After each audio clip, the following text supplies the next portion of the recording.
तो आपको बता दूं रियलिटी क्या है। रियलिटी ये है, पाकिस्तान का प्राइम मिनिस्टर वही स्टेटमेंट बनाएगा जो आर्मी चीफ बोलेगा। अगर आर्मी चीफ बोलेगा ये नहीं बोलो तो वो नहीं बोलेगा, क्योंकि पाकिस्तान की आर्मी पाकिस्तान को रन करती है, प्राइम मिनिस्टर नहीं करता। दूसरी बात यह है कि अब वो एडमिट कर रहे हैं कि पाकिस्तान हमारे बेसिस पे, नूरगांव बेस पे, सरगोदा पे और बाकी बेसिस पे हमला किया है और हमारे कई बड़ा माल का नुकसान हुआ है, कंस्ट्रक्शन का नुकसान हुआ है, रनवेज का नुकसान हुआ है, किराना हिल्स में अटैक हुआ सरगोदा, वहां नुकसान हुआ। मानने लग गए हैं। क्यों मानने लग गए? क्योंकि उन्होंने जो गिड़गिड़ाए जो थे अमेरिका के पास कि संधि कराओ, संधि कराने के लिए दबाव यही था कि हम पे एयर अटैक हो रहा है। और उसके ऊपर से अब ये भी मान गए हैं कि हमारे जो चाइनीज जेट थे उसके ऊपर भारत ने एंगेज किया, उसके खिलाफ कार्रवाई करी अपनी होममेड एंड मॉडर्न टेक्नोलॉजी से। तो इसको जैसे उनके जितने भी जहाज थे उनको उनकी मिसाइल जो आई उनको किस तरीके से हमने नेगेट किया। MQ-9 जो भी है उनकी मिसाइल, कई मिसाइल आई उनको हमने नेगेट किया। जहाज़ों को क्या कहते हैं, उनके जहाज इतने एफिशिएंट नहीं प्रूव हुए J-17, J-20, J-10 वगैरह जितने की वो कहते हैं। तो चाइना को ये बहुत फिक्र हो गई है और इसीलिए ये भी अनुमान लगाया जा रहा है कि इसके पीछे चाइना का भी दबाव था कि पीस नेगोशिएशन की या उसकी सीज फायर के लिए बात की जाए, क्योंकि वो नहीं चाहते थे कि उनके इक्विपमेंट की इतनी बदनामी हो।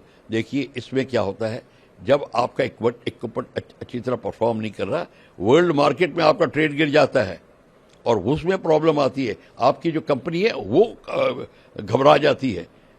बोइंग और एयरबस के बीच में यही प्रॉब्लम है। कहीं बोइंग की जो प्रॉब्लम रिपोर्ट होती है तो बोइंग कंपनी हिल जाती है और उस खबर को दबाने की कोशिश करती है। हर एक कंपनी अपने अपने प्रोडक्ट को करती है और चाइनीज प्रोडक्ट का नाम अगर बदनाम हो तो चाइनीज को भी फिक्र आएगी, सब कंट्रीज को फिक्र आती है, अमेरिका को फिक्र आएगी। तो ये भी एक रीजन था। चाइनी का प्रेशर भी था और बाकी गुहार उन्होंने लगाई थी अमेरिका को, उन्होंने जो गिड़गिड़ाए थे वो भी था।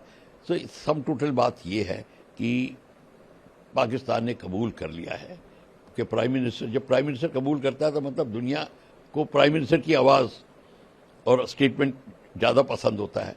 तो उन्होंने कहा हाँ, अब पाकिस्तान मंजूर कर रहा है।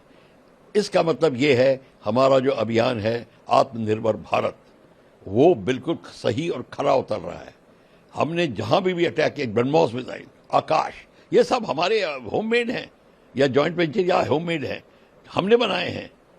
इसकी खासियत यही है।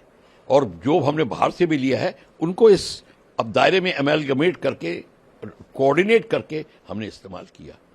तो ये भारत की उपलब्धि है और ये भारत के जो हमको सक्सेस हासिल हुई है, ये उसका नमूना है। ब्रह्मोस मिसाइल सर काफी इस्तेमाल की गई है। ये ब्रह्मोस मिसाइल सबसे बड़ा है, ये है क्रूज मिसाइल। क्रूज मिसाइल नहीं, ये बैलिस्टिक मिसाइल नहीं है। जिस तरह की लोग कहते हैं कि बैलिस्टिक मिसाइल भारत ने इस्तेमाल की, भारत में नहीं। ये क्रूज मिसाइल वो होती है जो धरातल से ऊपर, यहां तक कि 3 मीटर 10 मीटर, उससे भी नहीं, 3 मीटर से भी नीचे ये फ्लाई कर सकती है, हगिंग द ग्राउंड और सुपरसोनिक स्पीड पे। कई मिसाइलें होती हैं सबसोनिक स्पीड पे, मैक 1 नहीं के ऊपर, मतलब स्पीड ऑफ साउंड के ऊपर नहीं फ्लाई कर रही होती। ये मैक 3 पे फ्लाई करती है, 3 time the speed of sound, और अभी तो 300 किलोमीटर तक जा सकती है। हमने MTCR में missile technology control regime sign किया हुआ है और उसके तहत अब और R&D हो रही है और हम इसको बता के हम अपने रेंज का इंक्रीज करने का भी ब्रह्मोस का हो रहा है। ब्रह्मोस का 450-500 किलोमीटर के बाद और भी इंक्रीज रेंज की बात होगी। और ब्रह्मोस को ये काफ़ी हैवी मिसाइल है और हैवी वॉरहेड है, तो जब लगता है तो धमाका बहुत ज़बरदस्त होता है। इसका मोमेंटम भी इतना सारा है और इसको कोई इंटरसेप्ट नहीं कर सकते आप उसको पकड़ ही नहीं सकते। और इंटरसेप्ट करने के लिए इंटरसेप्टर की स्पीड कुछ होनी चाहिए। देखिए, जब आप रडार को मिसाइल को पकड़ते हैं तो आपका जो वेपन लॉन्चर है उसको पता होना चाहिए कि मैं कहाँ पे मिसाइल फायर करूं कि इंटरसेप्ट ये होगा। आप इस डायरेक्शन में जा रहे हैं तो यहाँ पे एम करेगा ताकि आपका कॉन्टैक्ट पॉइंट ये होगा। इसका आप कैलकुलेट ही नहीं कर सकते क्योंकि एक तो आप देख ही नहीं रहे ये कहाँ से आ रही है, ये लो फ्लाई करती है।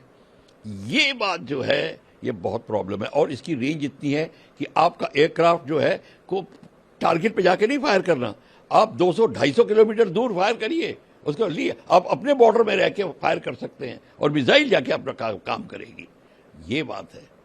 हमने ये थोड़ी कहा कि हमने सरगोदा के ऊपर एयरक्राफ्ट लेके गए, नहीं, हम पाकिस्तान के ऊपर एयरक्राफ्ट नहीं लेके गए। तो हाँ, पीओके वगैरह में हो सकता है, वहां नहीं लेके गए, वहां पे हमारी मिसाइलों ने काम किया। और ये खासियत है क्रूज मिसाइल का।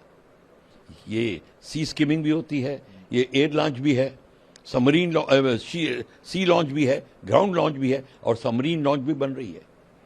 तो ये है ब्रह्मोस मिसाइल का कमाल। अब हल्का भी बनाएंगे, ताकि ये भी देख रहे हैं, अभी जहाज एक मिसाइल ले जाता है, अब ये भी प्लान हो रहा है कि एक जहाज 3 मिसाइल ले जाए, हल्का बना के उसको।